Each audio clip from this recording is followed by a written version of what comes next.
And let's make sure I see it there. Okay, we're good. So welcome again to the 4BLUENJ and NJDOC Workplace Wellness Webinar Series. And now I'd like to pass it on to our Program Director, Cherie Castellano. Cherie. Thank you so much, Ravi. And we really have to start out with thanking our partners. The New Jersey Department of Corrections is so committed to the wellness of the corrections officers and staff in their organization. It's been a blessing and an honor to work beside them. A special shout out to Antoinette Ferguson. Reiners is on this call. I know she is a behind the scenes gal, but has really done such a beautiful job with the workplace wellness. Thank you to leadership. Thank you to the resiliency officers. Thank you to all the wellness leads. We're really building on the foundation of what you've all done. And so we're very grateful to be here and very excited about this webinar. We're using this time today to really build resilience, to think about, not just our challenges, but to think about our strengths. And so at Rutgers University Behavioral Healthcare, we use evidence-based models when we talk about wellness and resilience so that we sort of have the science behind our work. Today's webinar is about self-awareness, one of the 6 skills that the University of Pennsylvania research shows build strength in our first responders and our law enforcement community. So we're going to look at corrections officers and DOC staff and how our resilience sort of resonates and how we can help each other. There'll be a series that is listed here on the flyer that we're very excited about. So today is our first. And again, thank you for joining us. Next slide. It's such an honor to introduce Willie Bonds, the Acting Deputy Commissioner. And here's a little video clip from him. Ravi? Good afternoon, everyone. I am Willie Bonds, the Acting Deputy Commissioner of the New Jersey Department of Corrections. We are happy to be hosting our first NJDOC 4BLUENJ Workforce Wellness Series. Thank you to you all who have taken the time to join us today to support this important and impactful initiative.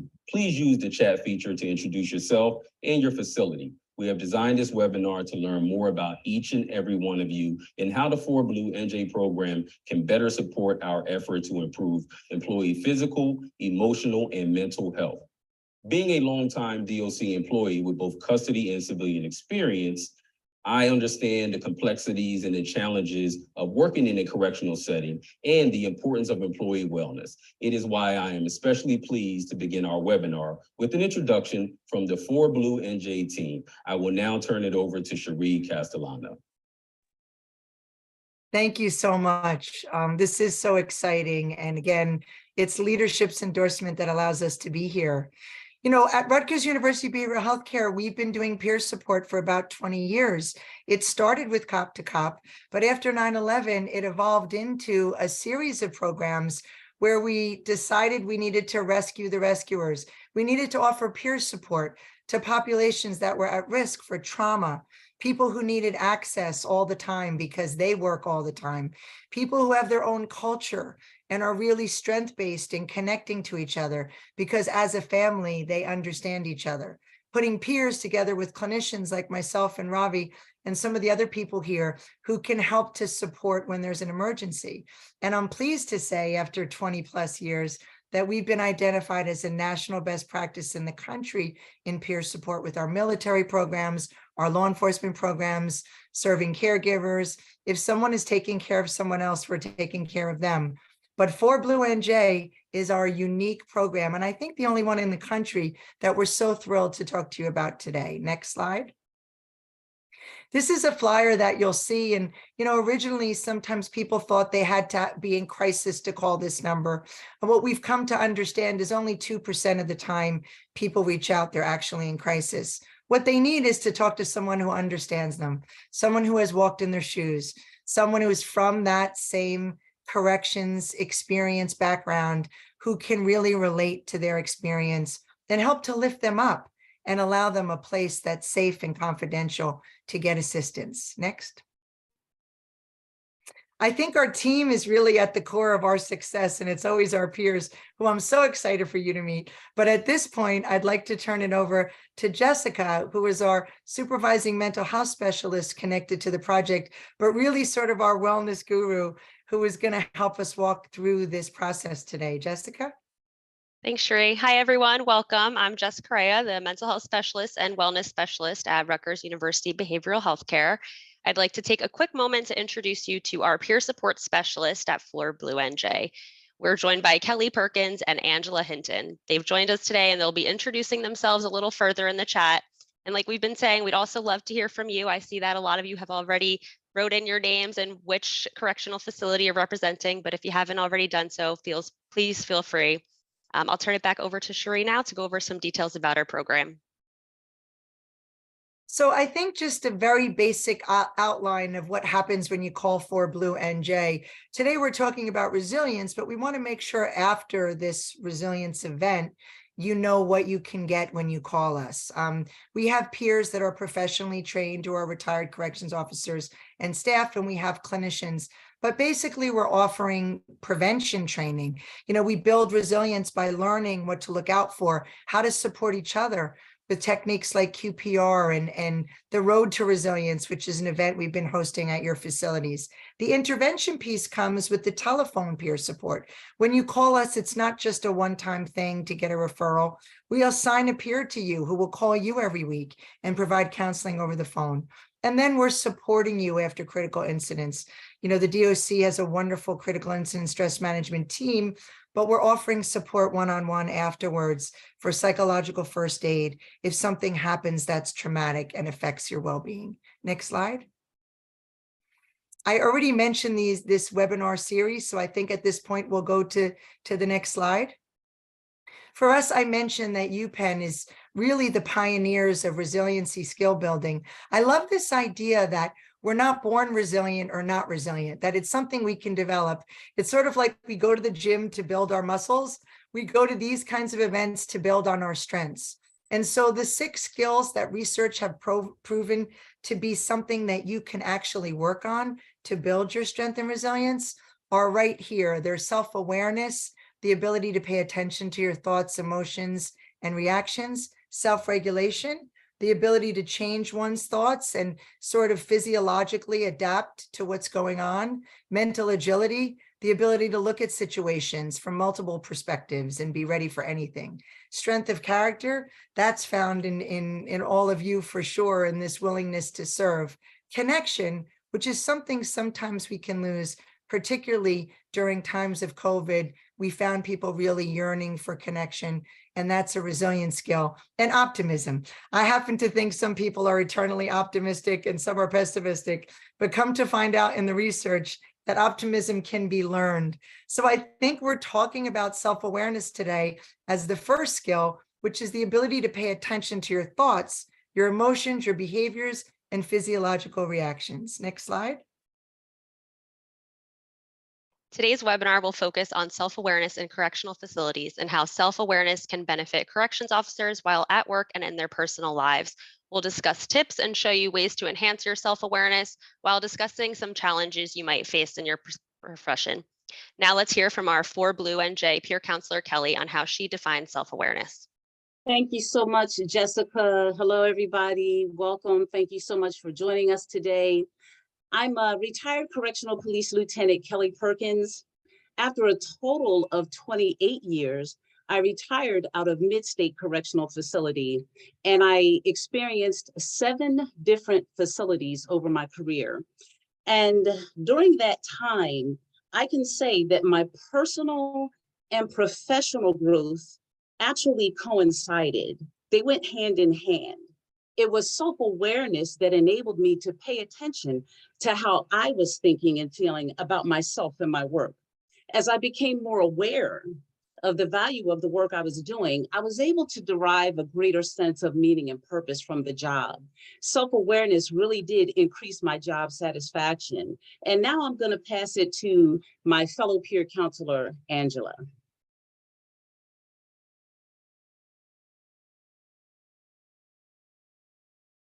Thank you, Kelly. Hello, everyone. Thank you for joining us. I'm Angela Hinton. I'm a retired correctional police sergeant of 25 years from Northern State Prison. During my career, I had people that showed me that it was okay to ask for help without being judged. I appreciated this and always remembered it. So as my career progressed, I became more aware and realized that this was something that everyone needed as well. So as a result, I adapted an open door policy for people to come into my office and talk to me whenever they need it.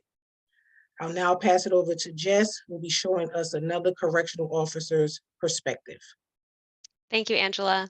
We'll be sharing a clip from a video featuring corrections officers William Young, who tells us what he has seen and experienced as a correction officer.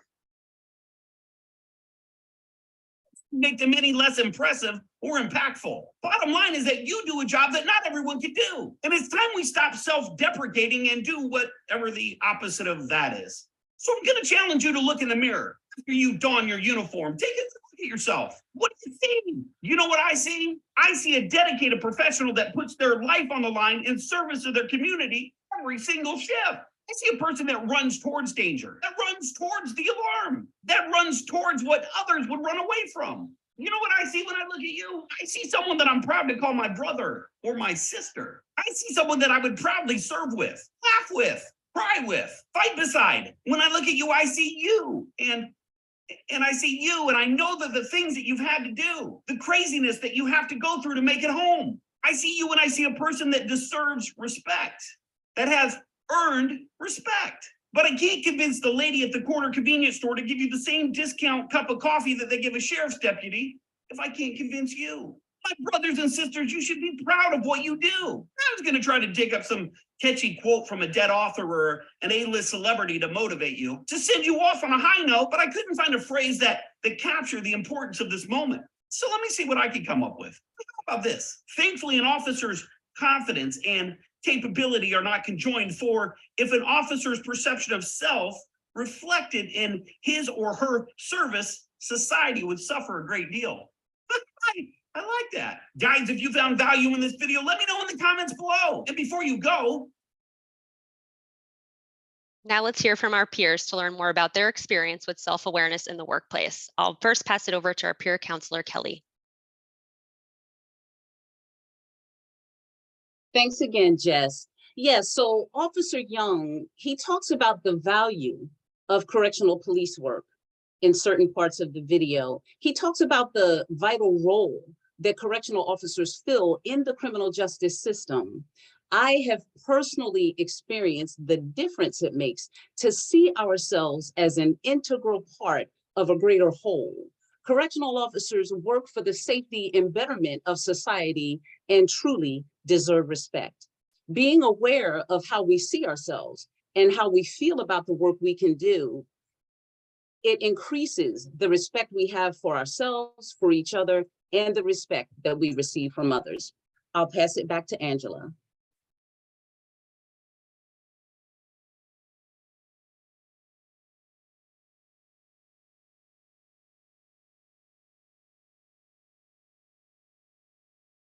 Sorry about that. Thank you, Kelly. We as officers should be self-aware. That is very essential. It is a perception of self that allows us to form a good opinion of ourselves, that allows us to see the good in what we do, which in turn allows the public to see what we do is important. Finally, as William Young stated, look in the mirror and tell yourself, what do you see? I see excellence. I'm going to pass it back over to Jess. Thank you so much, Kelly and Angela, for sharing. You'll now see a question on the screen. We'll be going over it together, and we encourage you all to share your answers with us in the chat. So how do you define self-awareness as it relates to your profession?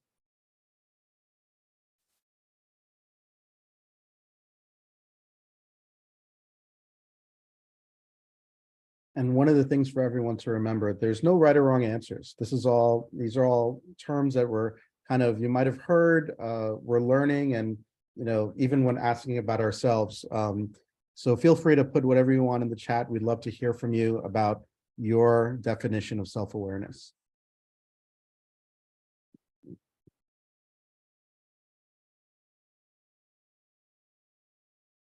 reflection, autonomy, awareness of stress and strength. Awesome. Thank you, Sheree.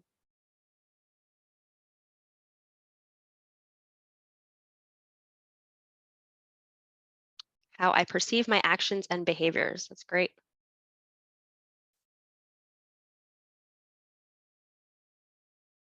For me, I'll just share that it's noticing how my body's feeling, noticing how I'm reacting to certain situations. Someone said awareness of my surroundings and how I react. Thank you. Self-awareness helps me to pay attention to what I'm thinking, feeling, experiencing, and how it affects me. Awesome. How I react to others.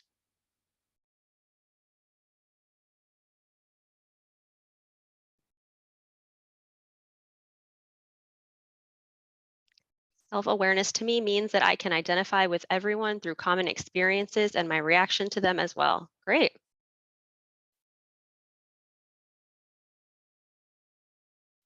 Being aware of how I am perceived by others. It's a good one.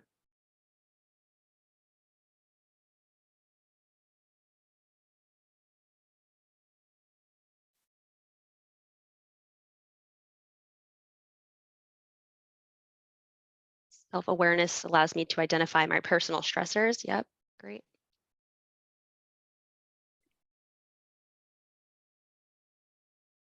Awesome. Thank you, everyone who shared. I really appreciate it. Now we'll dive a little deeper into self-awareness. So self-awareness is key to regulating your mental health. The ruler method utilizes the 5 skills of emotional intelligence that can help you become more self-aware. The R in ruler stands for recognizing emotions in yourself and others. It's important to pay attention to body language, tone of voice, signals in your own body to see how you're feeling. The U stands for understanding emotions, knowing the causes of emotions, which can influence your thoughts, actions, and decisions. Being aware of your emotions in the moment can also help you learn more about yourself.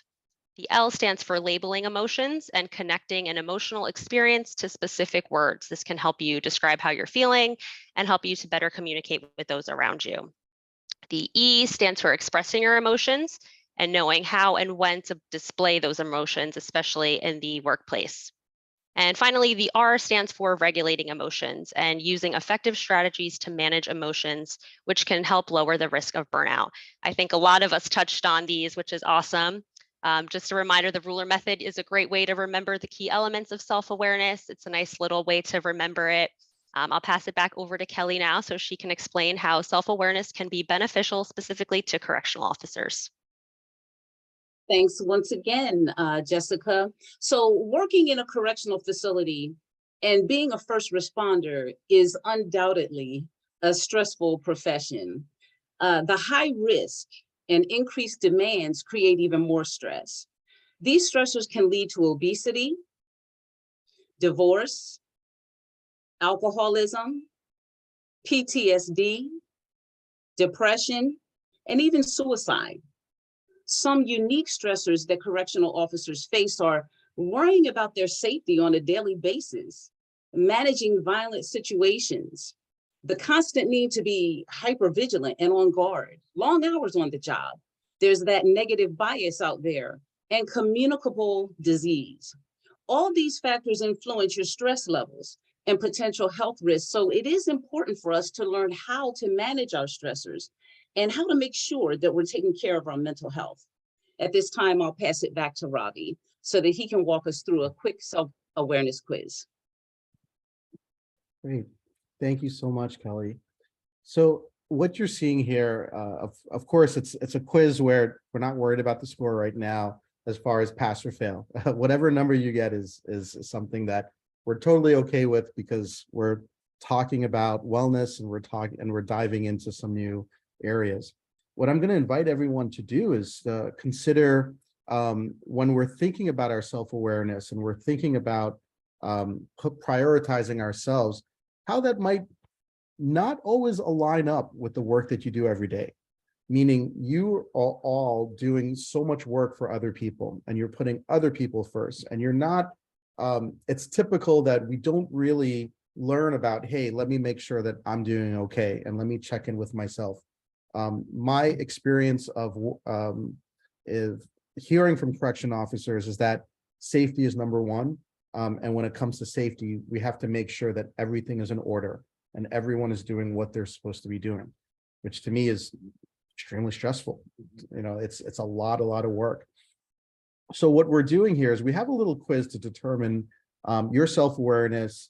So I'm going to invite you to take some notes here about some of the areas that you might either consider leaning into a little bit more. I would say, you know, considering hearing more about it. So if you do have a pen and paper available, you may want to write down some of your answers.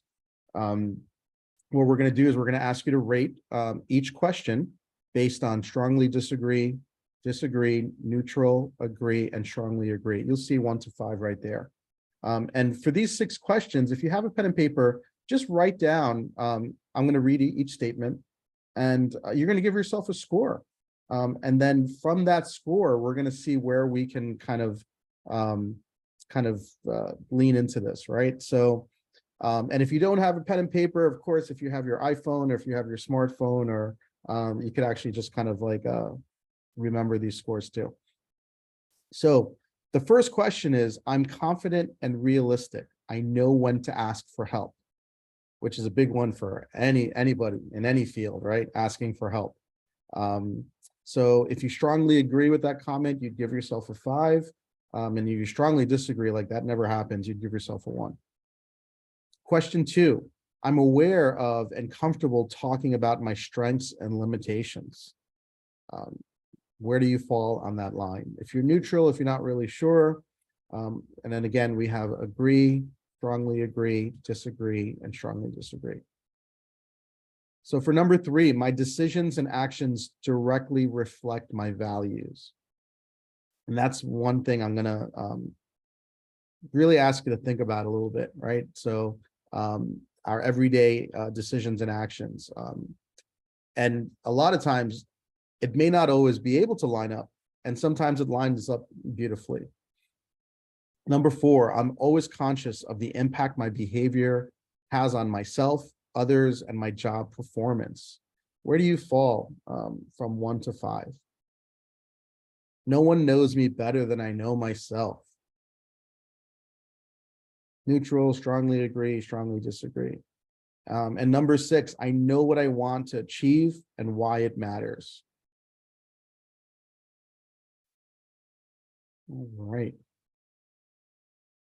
So we just, I'm wondering, any reactions to that? Any reactions to some of those scores? Where do we fall? You can put in the chat. You don't have to put your score, of course.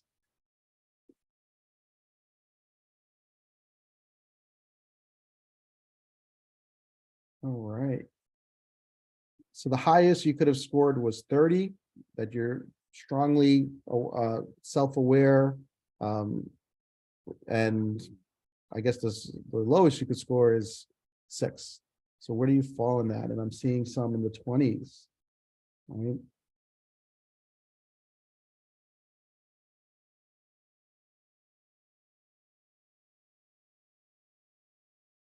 All right.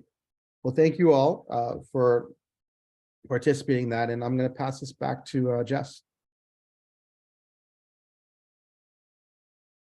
Thanks, Ravi. Another way to increase your self-awareness is by practicing mindfulness. Mindfulness can be defined as mind and body awareness that helps regulate the autonomic nervous system. Evidence shows that self-awareness and mindfulness practices help to decrease adverse health effects such as high blood pressure, post-traumatic stress disorder, and depression. Next slide. All right, so we are going to be practicing a self-awareness activity together. This is a great technique to use when you get into your car after a tough shift and you just need a couple minutes to decompress after a long day. It only takes a few minutes and it's very effective, so we'll go through it together. If you feel more comfortable turning your camera off for this, feel free to do so. I'll walk you all through the steps. All right, so first step is to be seated in a comfortable position and to close your eyes. Place both your feet on the floor. We're going to breathe in to the count of 3 And slowly exhale to the count of 3. Bring your focus to your body and continue to breathe.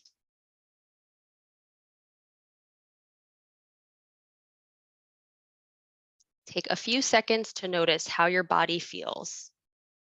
Notice how your legs feel, how your feet feel. Even notice the texture of your chair and how that feels.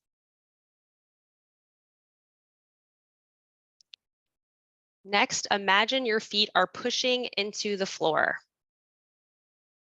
Take a moment to picture your energy draining down from your mind, slowly down through your body and out through your feet. As the energy drains from your head, notice how heavy each part of your body feels and try to relax those muscles.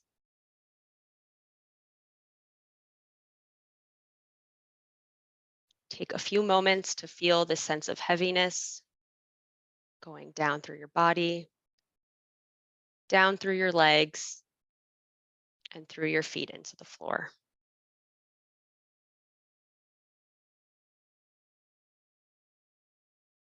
Let's take a few more deep breaths.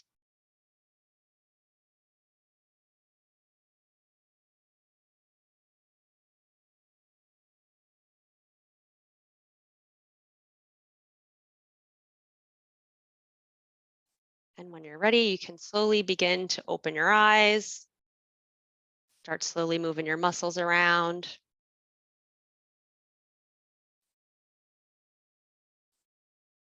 How does everyone feel after that? Any thoughts, likes, dislikes? You can feel free to share in the chat. And I'm also going to invite everyone to consider that some of the things we're doing today may not always feel easy, or it might not flow, or it may not be things that we're accustomed to, again, because of the work you do day in and day out. And if you're feeling uncomfortable, if you're feeling like, this may not be working for me, that's totally okay. This is the first step in a journey of wellness and introducing some techniques that may be newer for some of you, and some of you may have heard about them, and you might have tried them once or twice, and some of you might be doing this also. But we're really encouraging everyone to feel what you're feeling. It's totally okay if things are like, oh, that was great, and that felt a little different for me.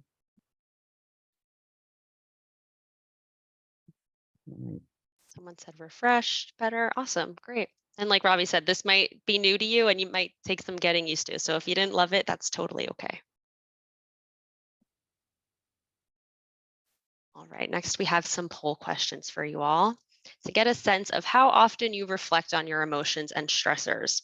These questions will pop up on your screen and we'll give you a few minutes to go through them and answer each one. Your answers will be anonymous. All right, so I'm going to launch the poll now. I'm going to give you a couple of minutes to answer.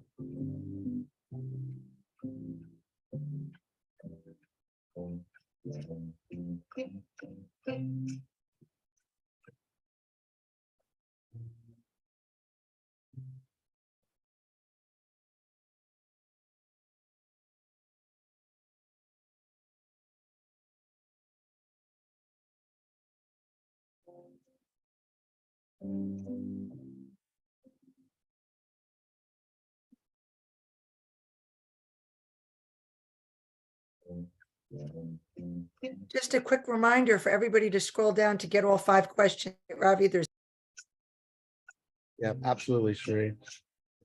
Once it pops up, you'll see question 1. There are actually 5 questions. And as we said, it's anonymous, but we'd love to hear from everyone.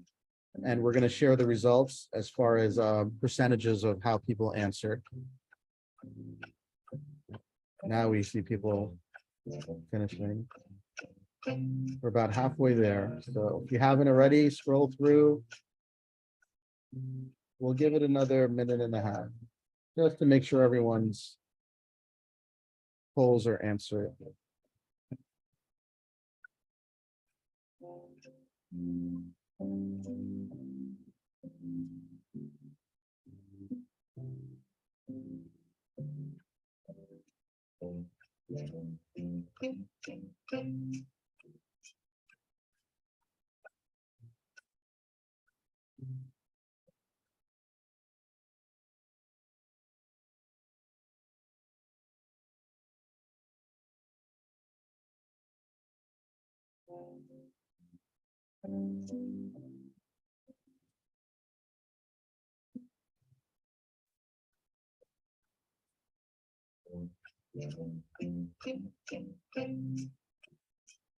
Okay, we're gonna close up the poll in about 15 seconds.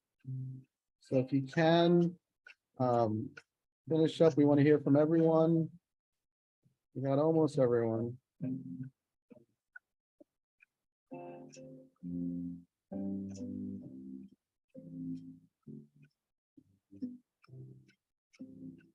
Right.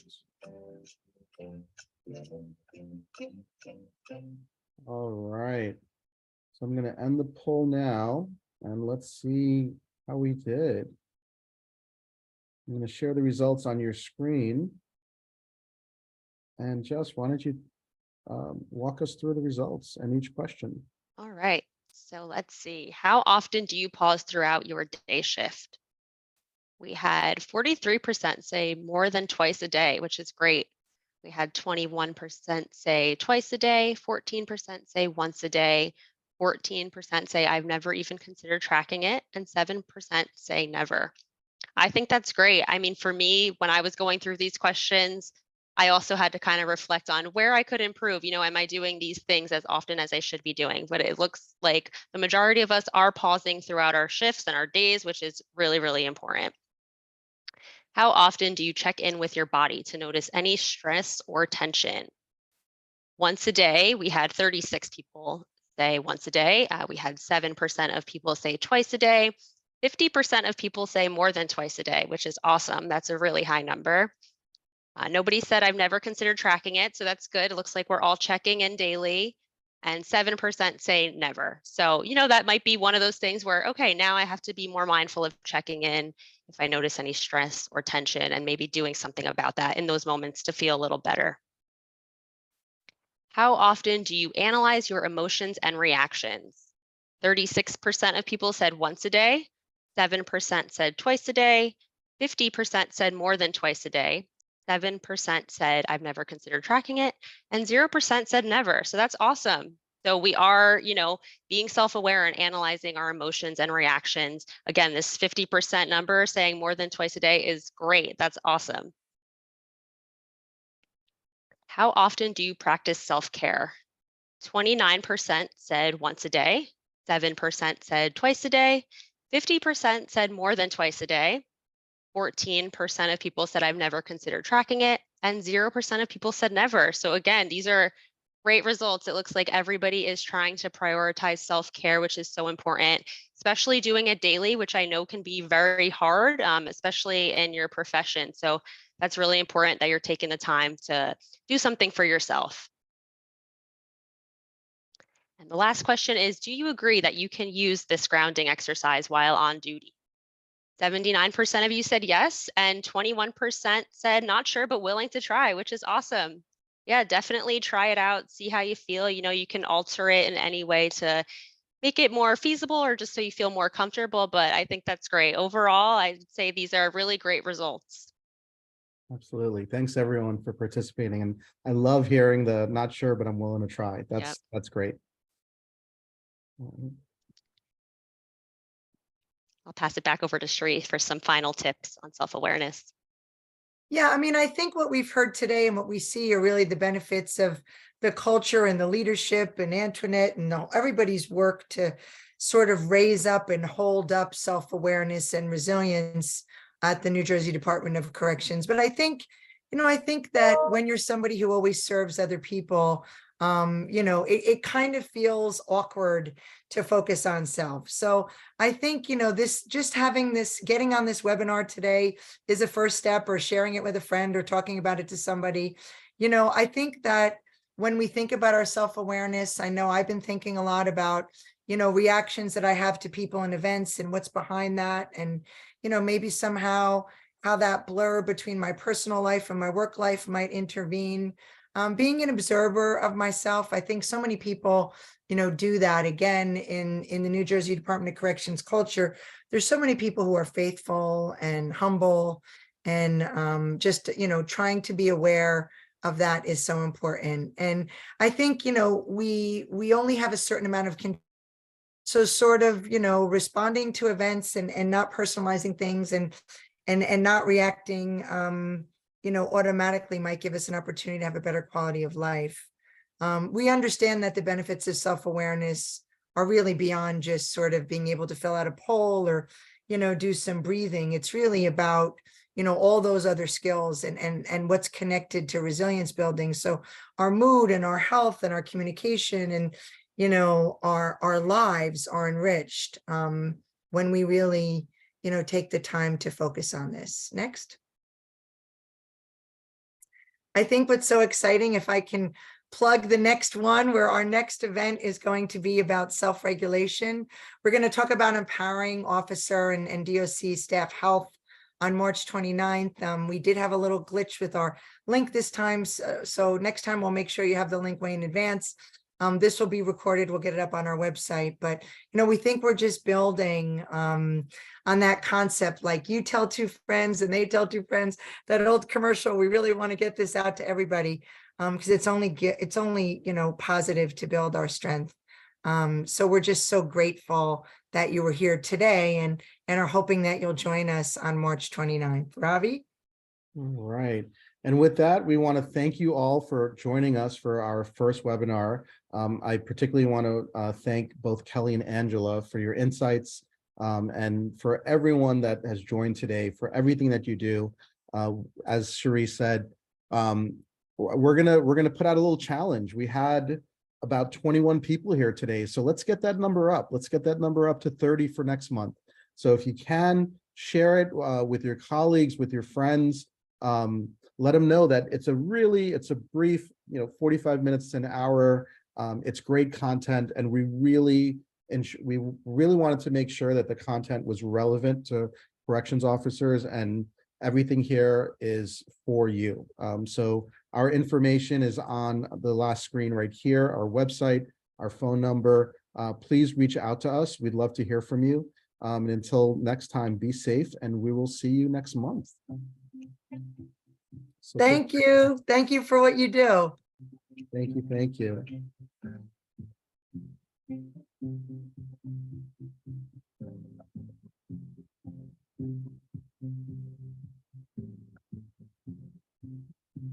All right. Take care, everyone.